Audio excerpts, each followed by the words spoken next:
I think my wife's best friend is developing feelings for me, and my wife doesn't want to believe me because it's her best friend. Okay, yes, I'm aware I'm going to sound arrogant and like a narcissist. Get over it. My wife and I have known each other in total 20-ish years.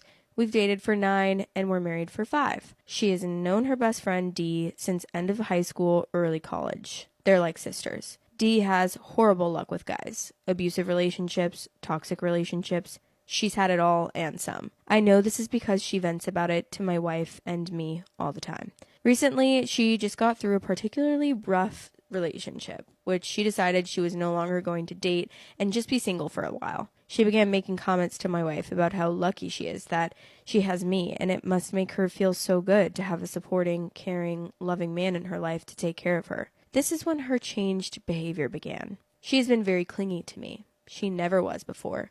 When she comes over, head on my shoulder, sitting on my lap, she tells me all the time that I make her feel safe and comfortable.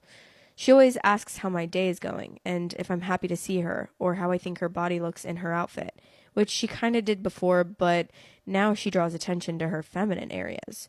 A joke was made by my wife about Dee being my second wife to do all the stuff my wife doesn't feel like doing. Dee jumped onto this and now refers too often enough as second wife. My wife thinks it's funny, and it was until Dee sent me a picture of a ring she wanted, because even your second wife needs a ring. I have brought all this up to my wife because I don't want to keep her in the dark about anything, and she just says things like, that's just her, or she doesn't mean anything by it. My fear is that Dee is getting what she's never gotten from any of her past relationships. Comfort, ? Validation? Safety? I don't know. And that she'll become attached to this sort of fantasy. I don't want my wife to think I'm doing anything behind her back, but as I have stated, she just brushes it all off. Am I just being too observant, or is there something there that my wife is not seeing? Thoughts? ? I think that's weird as shit. I mean, wow, your wife is so secure with herself. Sitting on my husband's lap is fucking crazy, first of all. And then making comments about, do you like my body? What is she saying? Does my labia look good in this outfit? Like, what is she saying?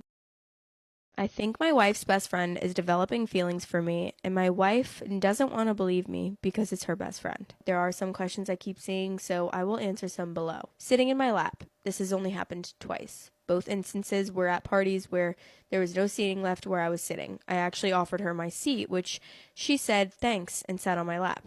Yes, both times were in front of my wife, and she thought it was funny, so rather than make a scene by kicking her off, I waited till an opportunity came.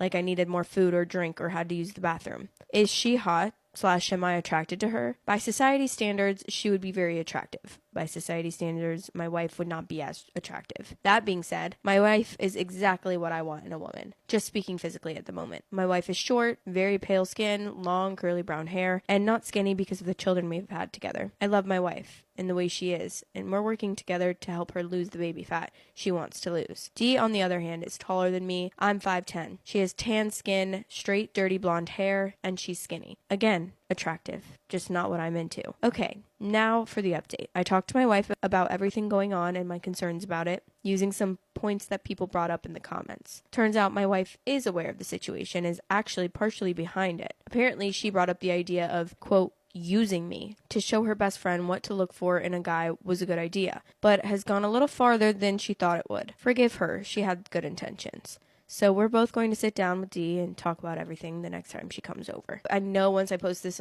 clip on Instagram, they're going to be like, all the guys that this fucking clip reaches, they're going to be like, I don't see the problem. Why don't you just sleep with both of them? I feel like you're the winner here. They always be commenting shit like that. I'm like, well, some men aren't fucking dirty little scumbags like you.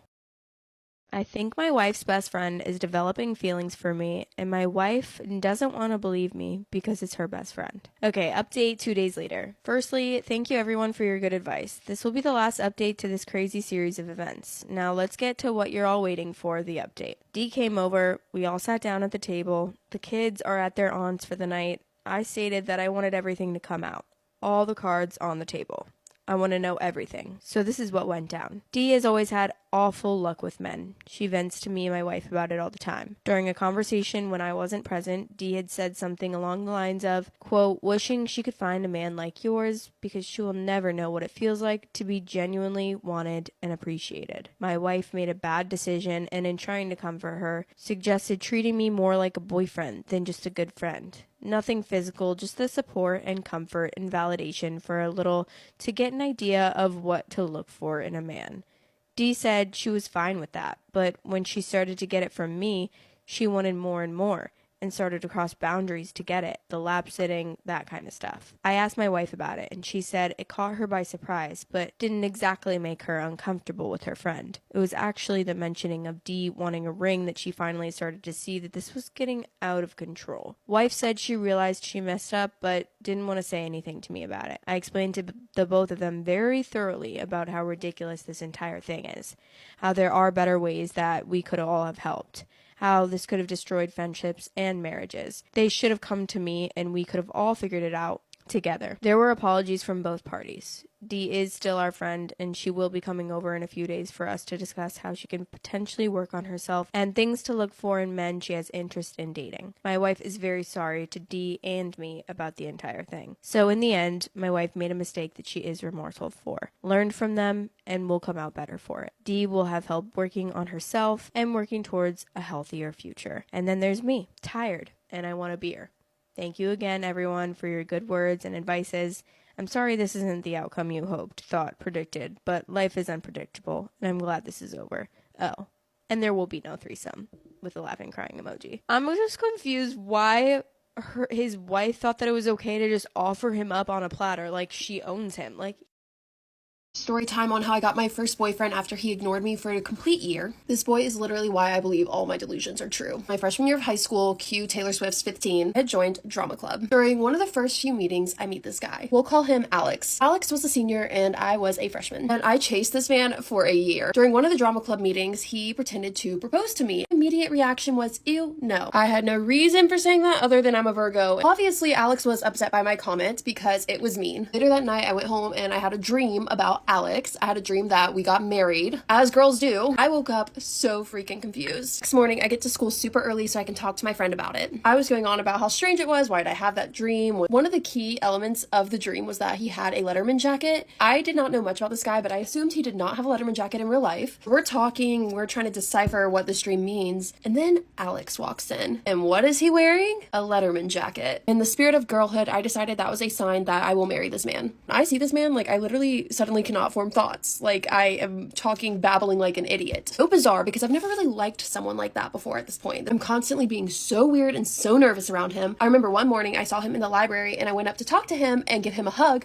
I accidentally punched him in the face. I was mortified. Fast forward, I think a few weeks, I decide I need to confess my undying love to this man because we're meant to be. One day in drama club, we are talking about either this shooting star or comet that is about to pass by, comes like every 80 or something years. Me being the romantic I am, in my head I was like, dang, we're gonna get to see that comet together in 80 years. How romantic is that? So I text this man, I confess my feelings, I expect we're gonna date. That is not what happens. He tells me that he does not feel the same way, which I get it. I literally told this man, ew, no, when he asked me to fake marry him. So over that year, I confessed my feelings to him multiple times, usually every couple months, because I was so convinced he was the one for me and he just needed to be enlightened. So the more I confessed, the more creeped out he gets. Rightfully so. Sometimes we would have some good conversation, but they were few and far in between. Really didn't get though is why he would make eye contact with me. And because he was making eye contact with me across the room, cue Story of Us, Taylor Swift, where she's like, it's looking like a contest, who could act like they care less. That was playing in my head as we made eye contact during like the holiday drama Christmas party or during a rehearsal for a play. I was convinced, deep down, he loved me.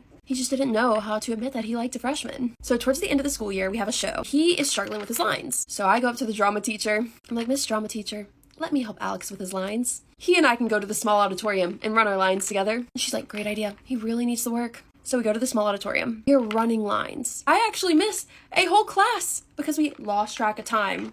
No, we didn't. I knew what time it was. This is it. This is our moment. We're connecting. But I was really wary to confess my feelings again. Fast forward, it's the end of the school year. So longing for Alex. It's our end of the year holiday drama party, and they do this tradition where seniors give something to the freshmen, or really anyone. I did not get anything from this man.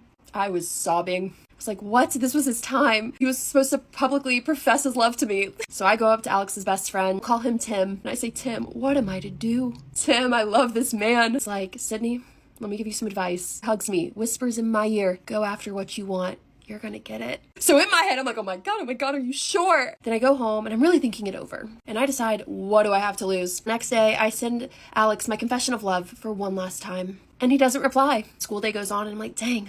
But then he sends me a text. He's like, I need to talk to you. Acknowledging what I had said. So I was like, oh my God, I felt paralyzed. We meet up after school. I walk up to Alex. I'm like, hi. And inside I'm petrified. I cannot feel anything. Like I cannot think. He goes, will you be my girlfriend?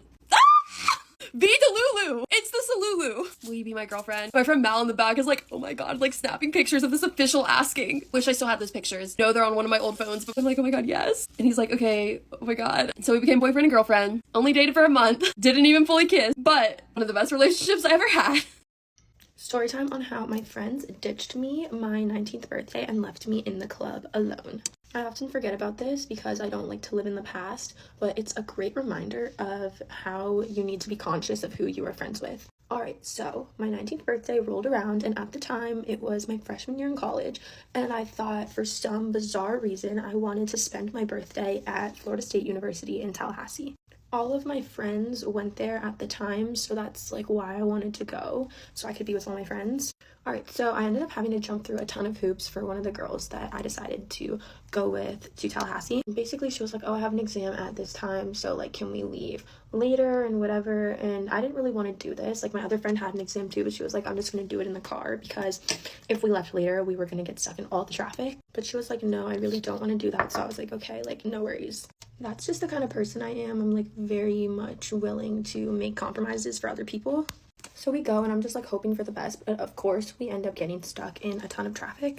Like, no joke, just 2 straight hours of like not moving. So I'm the tiniest bit frustrated, but you know, it's not the end of the world. I'm just gonna carry on and be happy. So finally, after we added 2 whole hours to our like arrival time, we get there and the girl asked me, she's like, oh, can you drop me off like at my friend's house where I'm staying, like literally on the whole other side of town? Which I was like, okay, not really sure why your friend can't just come like pick you up, since I literally just drove us all the way here and got stuck in traffic for you. But you know what, again, I'm willing to make compromises, so whatever, like I'll just take you, whatever. All right, so great, everything's fine, everything's going all right. We go out that night, and then the next day rolls around, and this is the day that I wanted to like celebrate my birthday, because at midnight it would be my birthday. So I'm all excited. We have like a whole plan. I have a group of like 8 different girls who are my friends who we're like gonna go out with and we're gonna have like so much fun with, and you know, I have all these like ideas in my head of like what it's gonna be like and whatever, which you should literally never do on your birthday because it never ends up being like that. So we go, and literally one of my best friends, like the one girl out of all of the girls that was like literally my best friend, didn't even end up showing up to the function, like just didn't even show up. So already I'm like a little bit disappointed because I'm like, wow, you're honestly the one person that I wanted to like spend this day with the most, and you literally didn't even arrive. But whatever, you know, life happens, so I just move on, and I'm like, at least the other girls are here. That unfortunately did not last.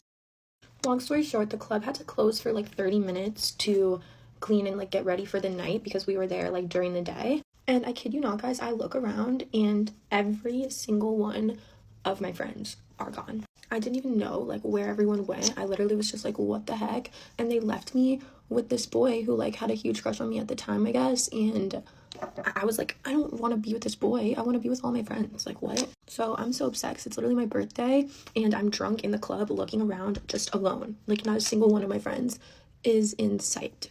So I literally text the group chat that I made like with these girls, and I was like, you guys are literally so fake, like LOL, where are you guys? Like, what the heck? I'm literally alone in the club, like about to start crying. Keep in mind I was like drunk, so that's probably why I was emotional. 2 of the girls ended up coming back, but I know one of them like really only came because the boy she liked was there. The other one showed up, and like that was really nice of her, and I really do appreciate that like to this day. And guys, that one girl that I drove who made me get stuck in the traffic, I did not see her one time on this entire trip. She didn't show up on my birthday. I didn't know where she was the whole time. She was with her other friends. So yeah, that was just a really sad day for me, and I just felt really unappreciated. And keep in mind, I had known like most of these girls for literally years, and I like thought they were my best friends. And the reason why they weren't there is because they would rather go hang out with these boys. And yeah, that's kind of why I like don't really care about or enjoy partying anymore. It just doesn't attract genuine, real friendships or people into your life, and it really just attracts people who use you for their benefit. And in my opinion, birthdays are just so much better when you spend them with your family, because they're who really matters and you don't know how long you have with them. And some really, like, if you have a really real friend, then them, but just don't waste your birthdays with fake friends.